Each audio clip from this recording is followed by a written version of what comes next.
ሰላም ጤና ይስጥልን ክቡራትና ክቡራን ተመልካቾቻችን ከናሁ ቴሌቪዥን ለለተረቡ ምሽት መጋቢት 10 2017 ዓ.ም ከሀገር ቤትና ከባህር ማዶ ያሰናዳናቸውን ስፖርታዊ ዜናዎቻችንን ከአሁን ሰዓት ጀምሮ ወደ እናንተ እናደርሳለን። አብራችሁን ወደ ቀዳሚው የሀገር ቤት ስፖርታዊ ዜናችን ስናልፍ አትሌቲክስን ቀዳሚ እናደርጋለን።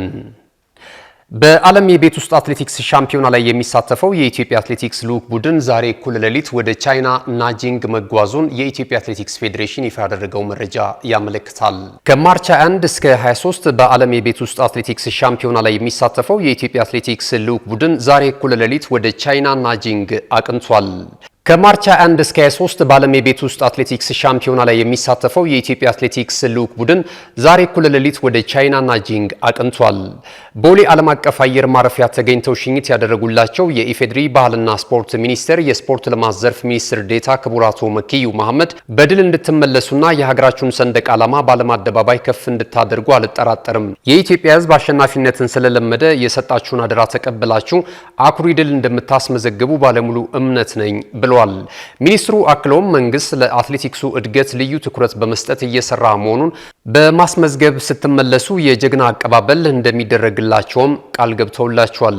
ልዑክ ቡድኑ 12 ሴቶች፣ 2 አሰልጣኞች እንዲሁም አንድ ቡድን መሪና አንድ የቴክኒክ ቡድን መሪ፣ አንድ ከፍተኛ የሕክምና ባለሙያና እንዲሁም ፊዚዮቴራፒስት ያካተተ ነው ተብሏል። የኢፌዴሪ ባህልና ስፖርት ሚኒስቴር የስፖርት ልማት ዘርፍ ሚኒስትር ዴኤታ ክቡር አቶ መኪዩ መሐመድ፣ የኢትዮጵያ አትሌቲክስ ፌዴሬሽን ፕሬዝዳንት ኮማንደር አትሌት ስለሺ ስህን፣ የኢትዮጵያ አትሌቲክስ ፌዴሬሽን የስራ አስፈጻሚ ኮሚቴ አባላት ዶክተር ትእዛዙ ሞሴ፣ ኢንስትራክተር አድማሱ ሳጂው፣ አቶ ቢኒያም ምሩጽ ይፍጠርና የኢትዮጵያ አትሌቲክስ ማህበር ፕሬዝዳንት፣ የኢትዮጵያ አትሌቲክስ ፌዴሬሽን የስራ አስፈጻሚ ኮሚቴ አባል አትሌት የማነ ጸጋዬ ቦሌ ዓለም አቀፍ አየር ማረፊያ በመድረስ የኢትዮጵያ አትሌቲክስ ልዑክ ቡድንን ሽኝት ስነ ስርዓት አድርገውለታል።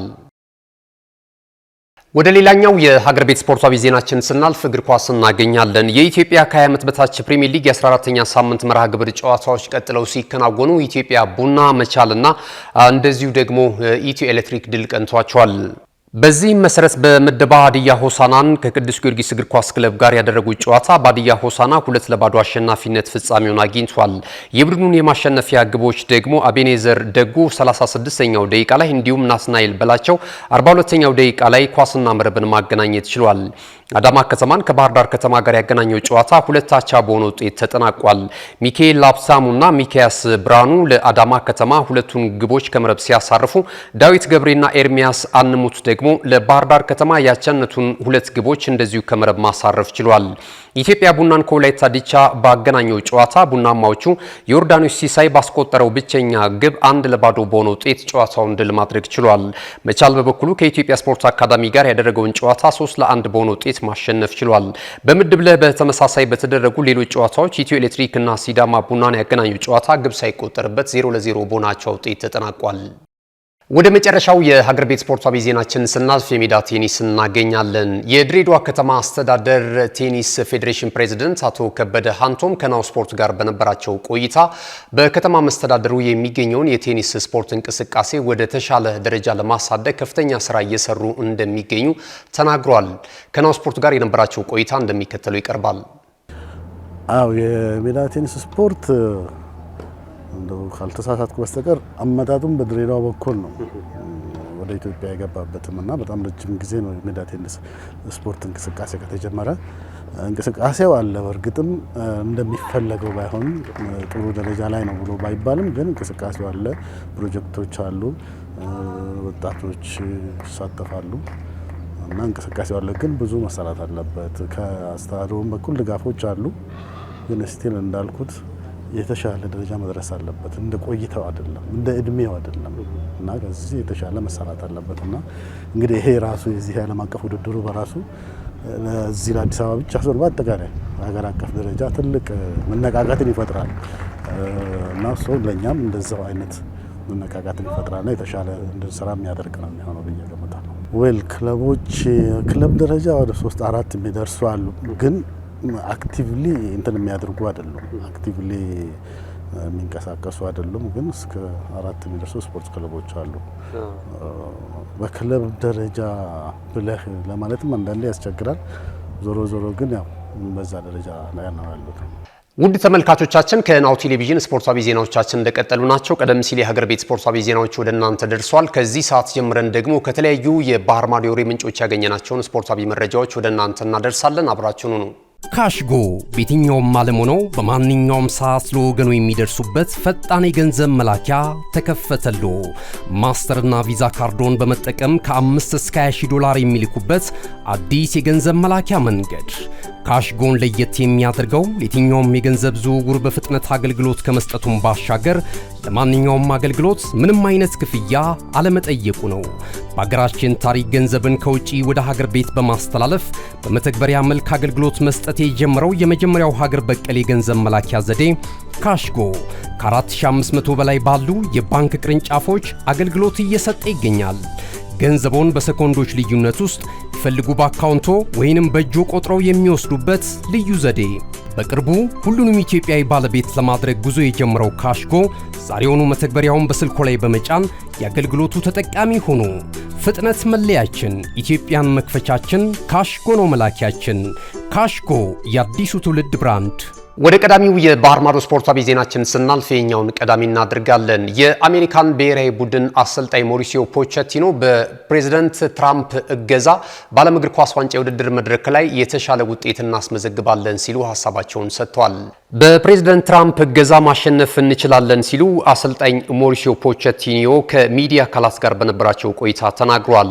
የአሜሪካ ብሔራዊ ቡድን ዋና አሰልጣኝ ሞሪሲዮ ፖቼቲኖ አሜሪካ ቀጣይ በምታዘጋጀው የዓለም ዋንጫ የውድድር መድረክ ላይ ጥሩ ነገር ለመስራት ስለመዘጋጀቷ ገልጿል። በዚህም የሀገሪቱ ፕሬዝዳንት ትልቅ እገዛ ያደርግልናል የሚል እምነት እንዳላቸውም እንደዚሁ ጨምረው ተናግሯል። አሜሪካ ዓለም ዋንጫውን ስለማሸነፍ ታስብ እንደሆነ የተጠየቁት ፖቼቲኖ በዶናልድ ትራምፕና ደጋፊዎች እገዛ ማሸነፍ እንችላለን ብለዋል። አክለውም አሜሪካ በቀጣይ 5 ዓመታት ውስጥ የዓለም ቁጥር 1 ብሔራዊ ቡድን መሆን እንደምትችልም ያላት አቅም ያሳያል ሲሉ ሀሳባቸውን ተናግረዋል። ብሔራዊ ቡድኑ በሚያዘጋጀው የ26ቱ የዓለም ዋንጫ የውድድር መድረክ ላይ ቢያንስ እስከ ሩብ ፍጻሜ ድረስ ለመጓዝ ትልቅ ስራዎችን እየሰሩ እንደሚገኙ አሰልጣኙ ተናግሯል። ወደ መጨረሻው የባህር ማዶ ስፖርታዊ ዜናችን ስናልፍ የባርሴሎናውን ታዳጊውን ተጫዋች ላሚን ያማል እናገኛለን። ላሚን ያማል የዘንድሮ ዓመት የአውሮፓ ቻምፒየንስ ሊግ የውድድር መድረክ የዋንጫ ክብርን የማሳካት ሙሉ አቅም እንዳለው ቡድኑ ተናግሯል። ስፔናዊው የ17 ዓመቱ ተጫዋች አሁን ላይ በባርሴሎና እግር ኳስ ክለብ እያሳየ ያለው ብቃት ዓለምን እያስገረመ ይገኛል። የካታሎኑ ክለብ ባርሴሎና የፊት መስመር ተጫዋች ላሚን ያማል ሊቨርፑል መውጣቱን ተከትሎ የቻምፒየንስ ሊጉን የውድድር መድረክ የማሸነፍ እድላችን የበለጠ እየሰፋ መጥቷል ብሏል። ቻምፒየንስ ሊግ የማሸነፍ እድሉ የኛ ይሆናል ያለው ተጫዋቹ ምክንያቱም ሊቨርፑል ከውድድር መድረኩ ተሰናብቷል፣ ማንቸስተር ሲቲም በዚህ ዓመት የውድድር መድረኩ ላይ የማይገኝ ክለብ መሆኑን ተከትሎ የመድረኩን የዋንጫ ክብር ማንሳት አቅማችን የበለጠ እየሰፋ መጥቷል ብሏል። የትኛውንም ቡድን አንፈራም የሚለው ላሚን ያማል ቤተሰብነን ከአንድ ዓመት በፊት የነበረውንና በፒኤስጂ የተሸነፍንበት የውጤት ዘንድሮ ላይ የለም። አሁን ላይ ያለው ቡድኑ ከፍተኛ ጥረት በማድረግና የአሁኑ የባርሴሎና ቡድን የአውሮፓ ቻምፒየንስ ሊግ የውድድር መድረክን የማንሳት ሙሉ አቅም አለው ሲል አስተያየቱን ሰጥቷል። ክቡራትና ክቡራን ተመልካቾቻችን ከናሁ ቴሌቪዥን ለዕለተ ረቡዕ ምሽት ከሀገር ቤትና ከባህር ማዶ ያሰናዳናቸው ስፖርታዊ ዜናዎቻችን ይህንን ይመስሉ ነበር። ስለተከታተላችሁ እናመሰግናለን። ቀሪ ናሁ ቴሌቪዥን መሰናዶች የሚቀጥሉ ይሆናል። በያላችሁበት መልካም ጊዜ ይሁንላችሁ። እነሆ የምስራች!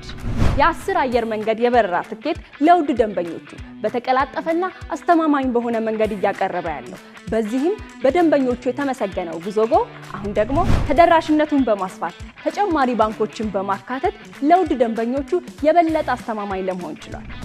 የጉዞጎን አፕሊኬሽን ከአፕ ስቶር ወይም ከፕላይ ስቶር በማውረድ የመነሻና የመድረሻ ከተማዎትን መርጠው ዋጋ አወዳድረው የሀገር ውስጥም ሆነ ዓለም አቀፍ በረራ ማድረግ ካሰቡ የበረራ ትኬቶን ክፍያ በአቅራቢያው በሚገኙ ባንኮች አንድም በአካል በመሄድ ወይም በኦንላይን የክፍያ አማራጮች ክፍያዎትን በመፈጸም የበረራ ትኬቶን በእጅ ያስገቡ። ከዚህም በተጨማሪ እንደ ሁሉ ጊዜው ወደ ጉዞጎ የጥሪ ማዕከላችን 7473 በመደወል ከሙሉ የበረራ መረጃ ጋር የ24 ሰዓት የትኬት አገልግሎት ማግኘት እንደሚችሉ ስናበስሮ በታላቅ ደስታ ነው። ለበረራዎ ጉዞጎ!